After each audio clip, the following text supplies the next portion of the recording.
a way to display your art and memories? David Haskell from Haskell Photography and Artwork in Niagara is going to show us how to set up a gallery wall, because I can imagine with all the great photographs that you take, there's nothing more disappointing than knowing, well, they're just in a drawer somewhere or they're on a computer somewhere. That's the biggest thing today, right? Everything's so digital and they're hidden away on our phones or on our computer. And the gallery wall, it really gives you a way to not only transform your living space, but give that wall almost an editorial feel. All the memories and stories, if you're doing family or family vacations, or artwork, right? Whatever you want to do. Street photography is so hip, and maybe you want to just place all that on one wall for your family and your guests to see when they visit. Now, is it okay to mix photography and art in the same gallery wall? If you're talking about art, so say it's a family trip and you've taken pictures of artwork on your trip, mix that for sure. If you're talking about an original piece of art, you've bought it for a reason. You've got to, let it stand alone. Let it stand alone, yeah. Okay. And then you've got there, and then maybe on the opposite wall, maybe you've got just a whole, again, a story about your family's travels. Okay. Mix it up that way. And how do you get different smaller pieces? So you've got some that you've brought along here. Right. So some photographs that are maybe different. Like there's some in portrait, some in landscape here. Right. So how do you kind of put them together? I'm just gonna. Well, what I like to do is when I paginate on a wall, I start with my main page. Well, basically how it's laid out, same as if it's a book. So I take my main piece. Right, it might not be the largest one, just something that's really important. Okay. That should be at eye level, right? You're standing looking at your wall, that's eye level. Build your gallery wall around it. Around that. And the other thing about a gallery wall is it's forever growing.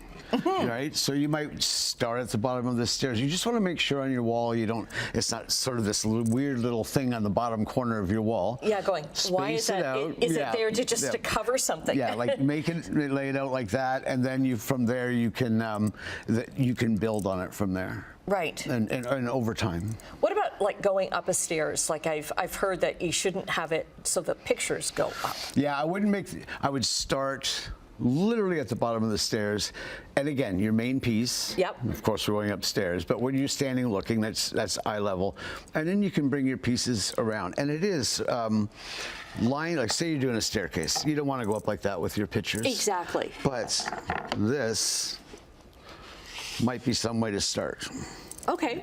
Right? I'm not sure that it can be seen like that properly, but that's the whole idea. Keep it staggered. Give people something to look at. Is it a good idea? Like I know a tip we used years ago was we kind of laid everything out on the floor first, and then decided, okay, where will it fit? How does it work? Because you don't want to start nailing things on walls. No, definitely not. So what I do, and I had a form. Anyways, basically, I'll take my photographs and I lay them out on a countertop on the floor, and I measure that area, how they're laid out, measure my wall. I know where they're going to go from there. Okay. If all your stuff's digital, and you happen to have a laptop or something you can go on, lay them out on there. Even if you're laying out the sizes, the squares and things like that, put those together, same thing. You know how big they are, you know the space. And then you're not recreating and then patching up holes or doing something like that. Yes. And they're going from there. And you also brought along like there's so many other options, especially if you're renting. Yeah, right, because you don't want to be necessarily when it's time to leave and you're just patching holes and repainting and all that and making that match up. So there's products like those 3M things, the alien tape stuff that I brought. It's good, it's very strong, right? So you can hold a fairly big piece of art with it. And yeah, a little bit of a twist and it'll come off, and it should be okay in the paint. Okay, we've got about 30 seconds left. What's your biggest tip for people? You use your space wisely, right? I think one of the things I see the most when I'm going into someone's home is a sofa, right? Like your red sofa, and then up above it is one little wedding picture sitting up there. It looks like you're hiding an outlet or something. we don't want that. We want to just sort of use your space well. Yeah, have it make an impact. Absolutely. Okay. And that's the same thing with the gallery. Excellent tips. We'll get the link up to your website and all your socials up on our website at chch.com/morninglive.